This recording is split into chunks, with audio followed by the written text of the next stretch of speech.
They laughed at him until Morgan Freeman took over the company. The office was alive with energy, phones ringing, assistants rushing, laughter echoing in executive lounges. In the middle of it all, an older man stepped through the front doors. No one greeted him, no one noticed him, because to them he was just another nobody. But soon, they'd regret it. Does respect come from power or character? Comment 1 for character, 0 for power. Morgan Freeman had walked into countless rooms before. Rooms filled with directors, producers, and executives who held the power to shape an entire industry. But today was different. Today, he wasn't here as an actor. He wasn't here as the voice of wisdom, the legend people listened to in awe. Today, he was just an old man stepping into a corporate world that didn't know who he was. And they treated him accordingly. The young receptionist barely glanced up from her phone as he approached. "Take a seat. Someone will be with you, eventually." A few passing assistants snickered, whispering to each other. Who let the grandpa in? "Wrong building, old man." Morgan heard every word. He didn't react, didn't flinch. He simply observed, watched how they laughed, how they ignored him, how they assumed. And then Emily Carter appeared. The company's top executive, heels clicking against the polished floors, eyes scanning him with thinly veiled impatience. "Sir, I don't know who you're looking for, but this is a high-profile agency. We don't do walk-ins." Morgan lifted his gaze to hers, calm, steady. Then with a slow, deliberate breath, he said, "Oh, I know exactly where I am." And in just a few moments, the entire office would realize he wasn't just another man off the street. He was their new boss. Morgan Freeman had spent his life in rooms filled with power. He had shaken hands with presidents, sat at tables where decisions changed history. Yet today, no one even looked him in the eye. And that was a mistake. Emily Carter barely concealed her irritation as she crossed her arms, looking down at him. "Look, sir, we appreciate your enthusiasm, but this is a top-tier talent management firm. If you're looking for auditions, we don't handle that here." The way she spoke, dismissive, impatient, made it clear she had already decided he wasn't important. Morgan simply smiled, his expression unreadable. "And what exactly do you handle here?" Emily sighed, glancing at her assistant Jason, who was already rolling his eyes. "We represent high-profile artists, the best of the best, actors, musicians, filmmakers." She let out a small, condescending laugh. "Not exactly a place for people like you." Morgan raised an eyebrow. "People like me?" Jason smirked. "You know, older actors looking for one last gig, but we focus on building real careers here." His tone dripped with amusement, as if the idea of Morgan even standing in this office was absurd. Behind him, the murmurs had started. A few younger employees peeked over their desks, smirking, whispering, "Who let the old guy in? Must be someone's grandfather lost in the wrong building." Morgan heard every word, felt every chuckle, but instead of reacting, he simply observed.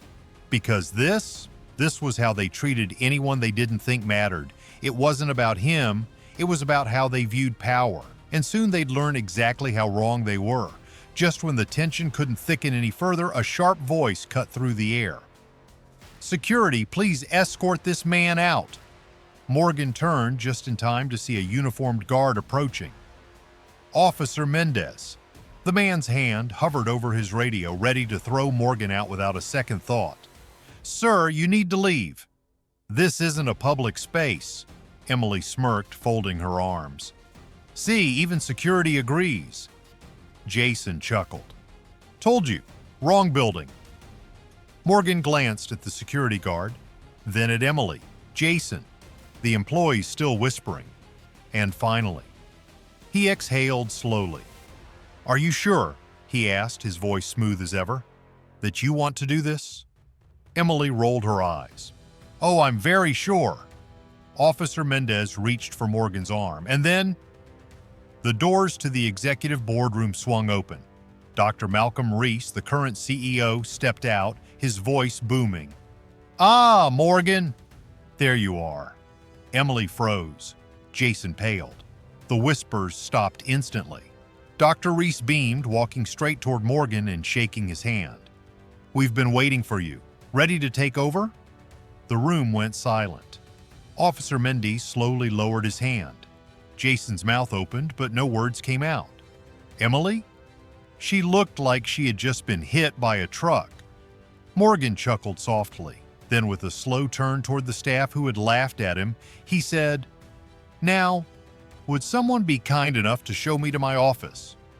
And in that moment, every single person in the room realized they had just made the biggest mistake of their careers.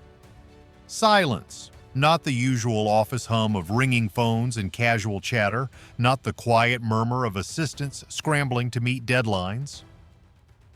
This was dead silence. The kind that comes when an entire room realizes they've just humiliated the most powerful person present. And right now, that person was Morgan Freeman. Emily Carter, once standing tall and condescending, looked like she had forgotten how to breathe.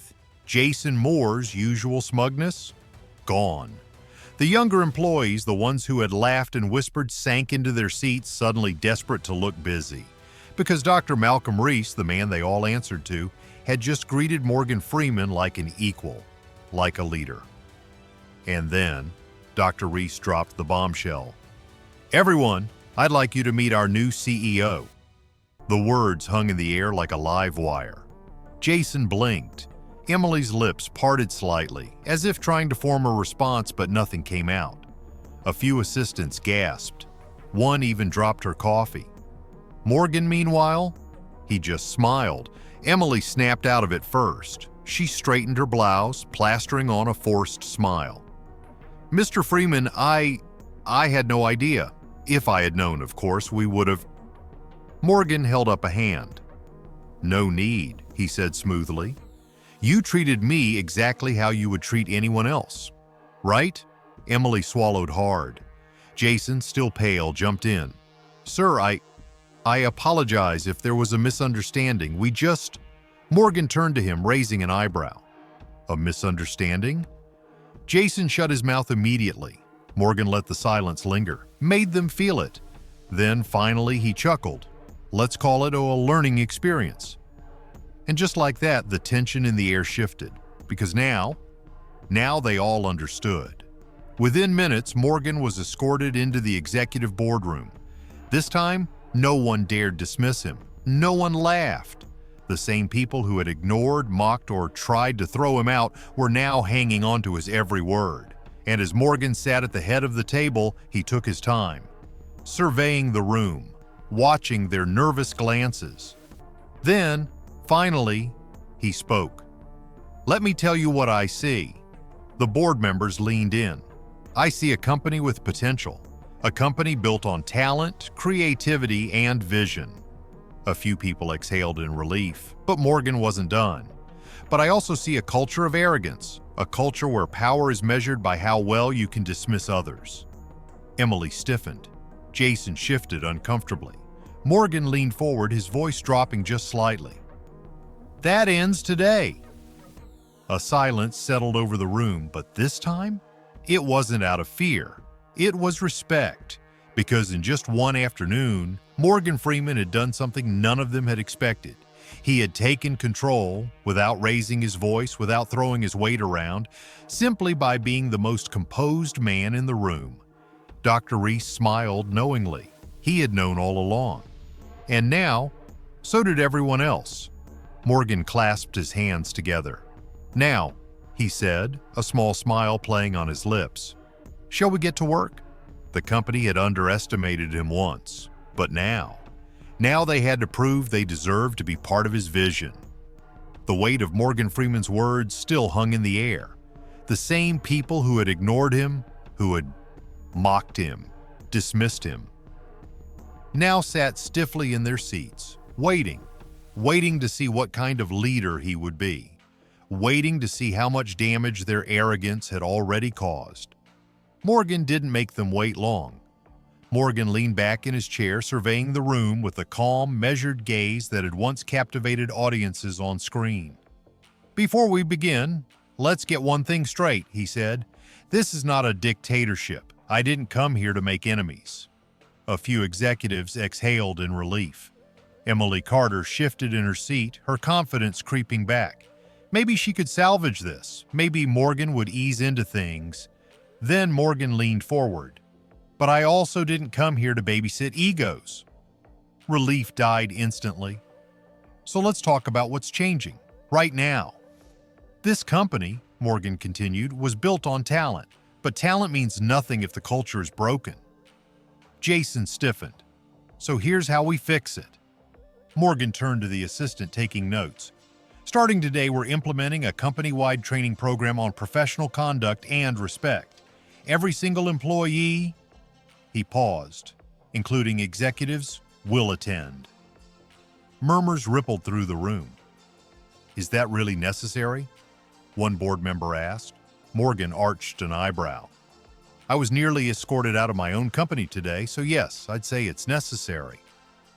Silence. No one argued again. Morgan clasped his hands together. "Effective immediately. I want a review of how we hire, promote, and retain talent." Emily furrowed her brows. "We already have a system in place." "And yet," Morgan interrupted smoothly, "we seem to have a problem recognizing value unless it's packaged the way we expect." Emily flushed. Morgan didn't let up. "I don't care if someone is 25 or 65. If they have the vision, the work ethic, and the drive, they should have a seat at this table." Jason swallowed hard. The way Morgan said it, it wasn't a suggestion, it was a directive. Morgan turned to the head of artist relations. "One more thing," he said. The man sat up straighter. "I want a full audit of how our artists and clients are treated," Morgan continued, "because if the way I was received today is any indication, I have to wonder, how many of our clients have been dismissed, overlooked, or disrespected?" A heavy silence. Then finally the man nodded. "Understood."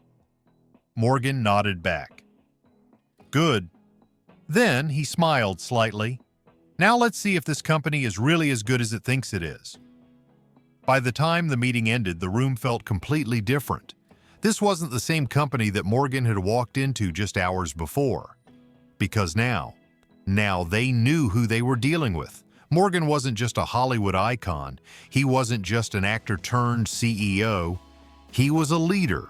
And in the world of business, that was more powerful than any title. The policies were just the beginning. Next, Morgan Freeman would show them exactly what real leadership looked like. The policies were set, the expectations were clear. But Morgan Freeman knew something many in the room had yet to accept. Not everyone was willing to change, and for those who weren't, they wouldn't last long. It didn't take long for the pushback to begin. Morgan had barely stepped out of the boardroom when the murmurs started. Emily Carter was the loudest voice among them. "This is ridiculous," she hissed to Jason. "A training program? An audit? What is this, a summer camp?" Jason nodded quickly, still eager to align himself with power, even if it was crumbling beneath him. "He doesn't get it," Emily continued. "This industry runs on prestige, exclusivity. He wants to treat it like some charity project." Neither of them realized Morgan was listening, standing just a few feet away, silent, observing, waiting. A week later, Morgan called for a progress review of his new policies. The first topic? Culture reset. "I assume everyone has completed the first phase of professional conduct training?" he asked, looking around the room. A few executives nodded, others avoided his gaze. Then Morgan's eyes landed on Emily. "Ms. Carter, how was the session?" She forced a smile. "I wasn't able to attend." "Things have been busy." Morgan nodded. "Of course. And Jason, how about you?" Jason shifted uncomfortably. I plan to reschedule. Some of us have priorities that take precedence over meetings like that." Morgan's face remained unreadable. Then he placed two folders on the table, labeled Emily Carter, Jason Moore. The room fell silent. Emily's confidence cracked. Jason paled. "You're right," Morgan said. "Some things do take precedence." He slid the first folder forward. "Which is why, as of today, you are no longer part of this company." Emily's jaw dropped. "You can't be serious." Morgan leaned back. "I'm very serious. You made your stance clear. This company is evolving and you refuse to evolve with it." Jason sat frozen, his fingers twitching against the table. "Mr. Freeman, Morgan held up a hand. "Jason, you're an intelligent man. I think you already know what's in that second folder." Jason swallowed hard. Then with a resigned sigh, he nodded. Morgan didn't gloat, didn't revel in the moment. He simply stood. "This isn't personal. It's progress." Then he turned to the rest of the room. "Now, does anyone else need to reschedule their training?" The power shift becomes permanent. By the end of the week, more resignations followed. Some left voluntarily, unable to handle the shift in culture. Others, they were pushed out. And in their place, new leadership, fresh talent. People who understood that power wasn't in exclusion, but in vision. Morgan had built a career on commanding respect without demanding it. Now he was building a company the same way. The old guard had fallen. But now, it was time to show the world what came next. The air inside the agency had shifted. Where there was once arrogance, now there was awareness. Where there was resistance, now there was caution. Morgan Freeman hadn't forced change. He had simply made it clear that there was no other option. And those who remained, they were about to see what real leadership looked like. With Emily Carter and Jason Moore gone, the tension that once ruled the office began to fade. Meetings became collaborative instead of competitive. Executives no longer talked over their subordinates. Even the interns who once barely got acknowledged found themselves being heard. For the first time in years, the company felt alive, but Morgan wasn't finished yet. One morning, Morgan gathered the remaining leadership team. "We've removed the problem," he said.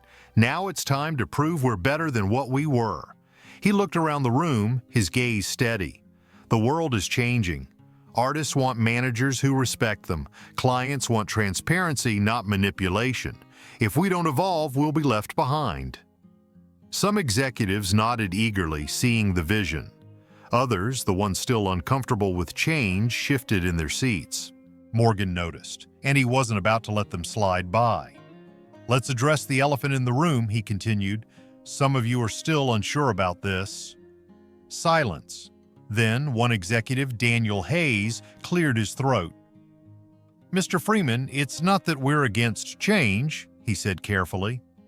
"It's just hard to unlearn the way things have always been done." Morgan studied him for a moment. Then he nodded. "I understand that." Daniel relaxed slightly, but then Morgan leaned forward.